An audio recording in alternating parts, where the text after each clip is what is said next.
officially on the Summer Slaughter Tour. How's it going so far? It's going very well. We're about a week into the tour. Yeah, and it's kind of a new thing for us to play a tour like that, but we're doing quite well, and we're having fun, yeah. That's good. With this lineup, it's the second time you're playing in Montreal. First time was in Metropolis last fall, and this time you're playing Heavy MTL. Do you have any expectation for this festival compared to the Metropolis show? To play this festival is kind of also a new thing because you don't really have these kind of European vibe festivals over here in North America, but this festival really, it reminds me a lot about playing in Europe. And yeah, even the backstage area and the catering area was like, okay, we're in Germany somewhere playing a festival. But yeah, we had a great reaction from the crowd, and yeah, I had a great time here. Yeah.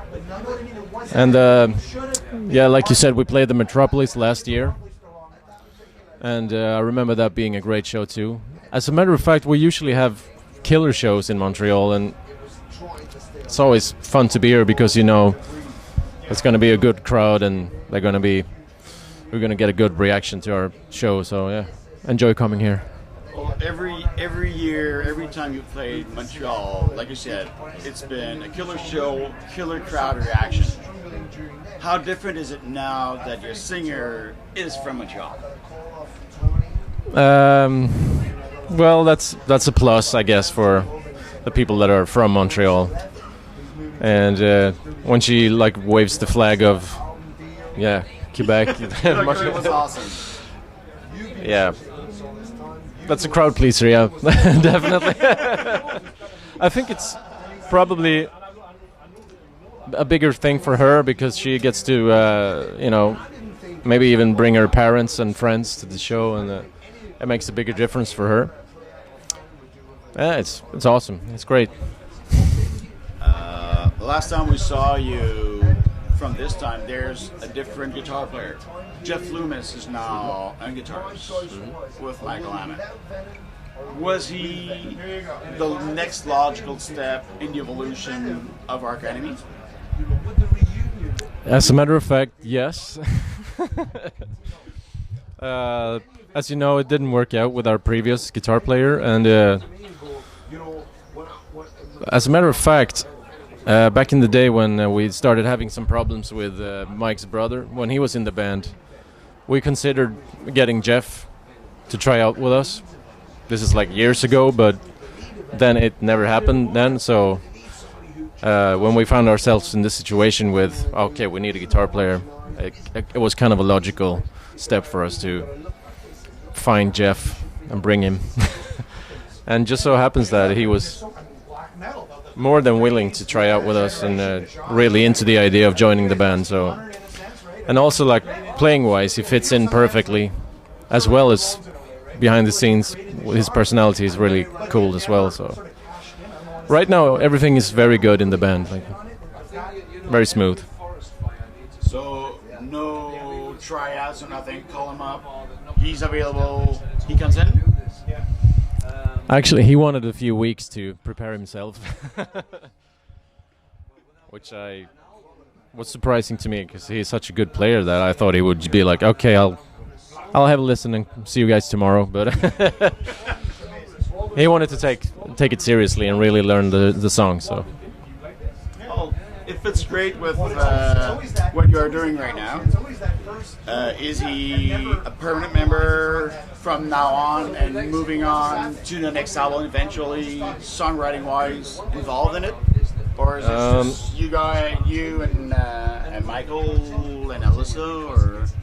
We haven't really sat down and said that, okay, you're a permanent member of the band. We'd like to keep it sort of open. But as the way I see it, I think he's going to be a part of the band for a long time. It's also up to him. I mean, if he decides that he really wants to stay in the band, which I think he wants to, then yeah, the spot is open for him to fill in there. So it's going to be interesting now when we've been on the road for such a long time, and eventually we're going to obviously be forced to get off the road, start to write some new music, and it's going to be very interesting to see how that works out with him. So, yeah. Yeah, the last album was a great success. It still is a great success for you guys. Were you anticipating that with new singer and maybe a little different direction from the previous ones? You mean the next album, or? No, the War Eternal right War now. Eternal. Yeah, it's got a great success. Yeah. Yeah. Expecting that? Hopefully, I guess. That's what you always aim for, obviously.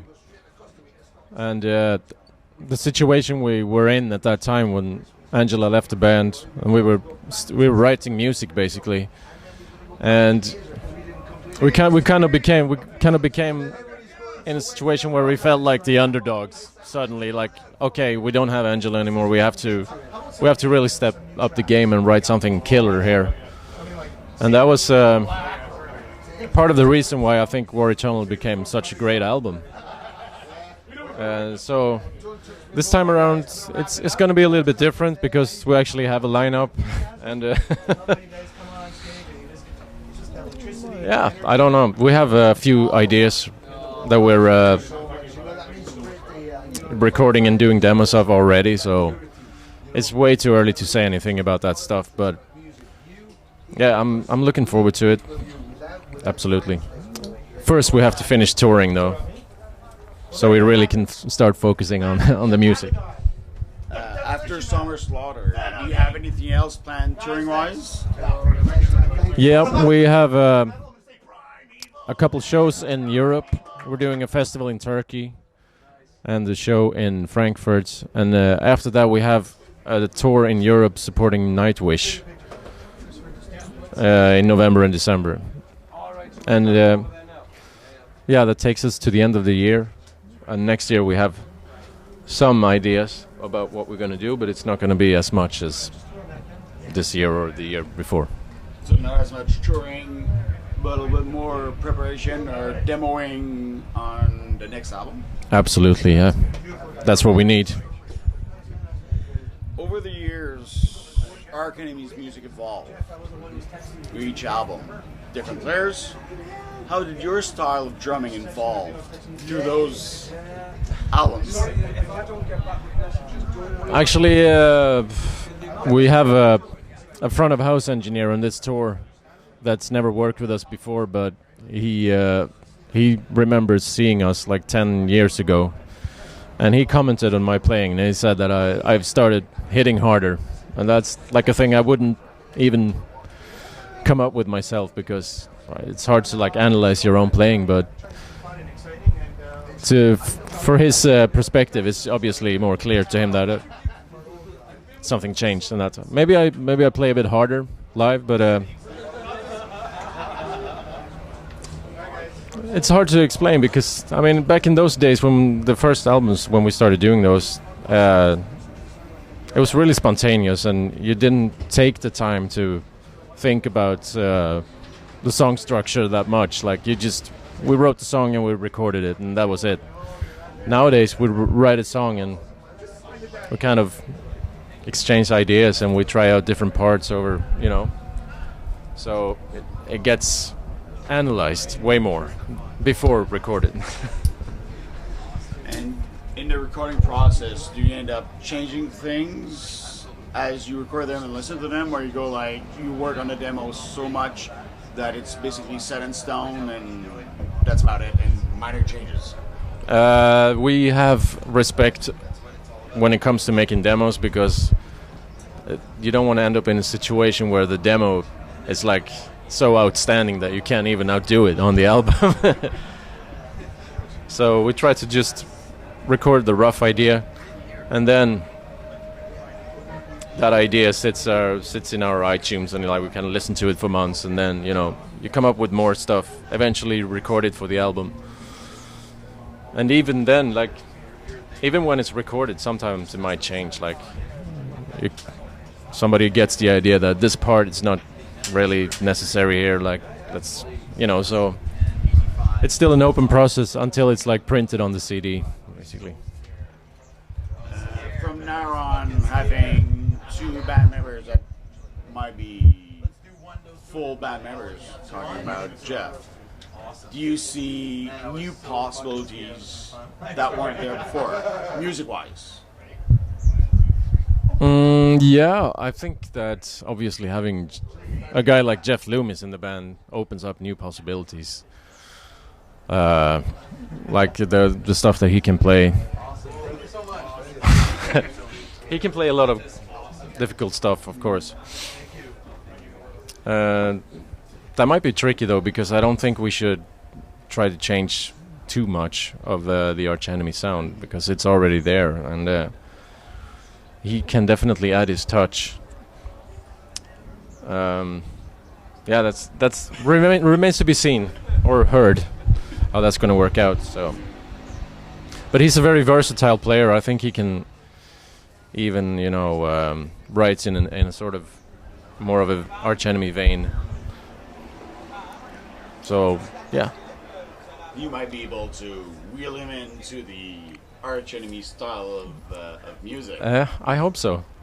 Well, I hope for you as well. Yeah. He's, like you said, talented player, and hopefully he's going to be with you guys a long time. Yeah, and if it so happens that he stays in the band and joins us for future tours after the new album as well, it would be awesome if he could partake in the writing as well, because that creates more of a band vibe. Well, you've got almost an all-star band lineup now. All positions, star elite players. And do you sense that you have more pressure from now on with all those quality players in there when recording new albums or new music? No, not at all, actually. I think that bit happens naturally. Like when we record a song, everybody adds their touch, and that's what we are, basically. I think the challenge is more coming up with catchy songs and writing the best songs that you can write. That's like the hard part. Like individually, I don't fear or feel that we have much pressure on us, because yeah, bands have always been writing songs and popping out here and there, and sometimes they last an album, they last 2 albums, sometimes they don't even last a tour. You've been around for a long time. What's your secret? Yeah, that is a tough one. Well, we've been lucky enough to actually make the band grow over the years. Like, I think for many bands, they have a bit of success and then maybe it drops quite drastically, and it's really hard to pick it up from there and like keep going. But like for us, I think over the years, like when we've done albums, sometimes an album hits the market really well. Like this, for example, an album does extremely well in Japan. Like, okay, it was melodic, then all right, it does less well in North America. We've always had that. Like every album we've done has done well somewhere, so that's lucky. But the secret, I don't think there is a secret formula. That like you just have to like love what you're doing and keep doing it. And if you really want to get somewhere, you have to keep doing it. And it just so happens this is all we know, basically, so we're gonna keep doing it. Well, hopefully you keep doing it for a long time, because it seems to work Montreal, North America, and all over the place. Yeah. Is there a market that is harder to attain music-wise and touring-wise? Either Europe or North America, Japan, or South America? Well, I think that for us, the U.S. is kind of a tricky market. Mainly, I think, because it's such a huge place, and it's if you want to stay with a bus, sort of going there, you have to like tour all the time. You can do like a month-long tour and still miss most of the country. So it's a challenging area, and also it's a place where new trends come and go really fast. Like new types of bands come out and go away, and we're like still the same that we were. Do you see a difference when playing shows in Canada versus the US, even if it's North America? I have the impression that every time we come to Canada, the crowds are more welcoming, like, and in a sense, like, it almost feels like you don't have that many shows up here sometimes. I'm not talking about Montreal specifically, but we always feel very, very welcomed, and the shows are great. The shows are great in the US too, but it's just a slightly different vibe here in Canada. We're more welcoming that way. You're more European, maybe. Yeah, that's true. Well, especially Montreal and Quebec. Yeah, yeah. We're French. Whatever that means. Well, basically you are Canadian, but That's true. the reaction from the crowds compare a lot to Europe. And the fact that you have this festival here is cool too. I hope we can come back and play here again. It's great. We welcome you again. I'd come back because the food backstage was so good that we'll come back next year just for the food. And the crowd. And the crowd, of course. Do you have anything special you'd like to say to Canadian fans, Montreal fans, while you're here as a closing thing? No, not really. I'm just really grateful for all the support you've given us over the years, and hopefully we'll come back with a strong album and a even stronger show somewhere in Montreal soon. Well, thank you, Danielle. Thank you. It's much appreciated.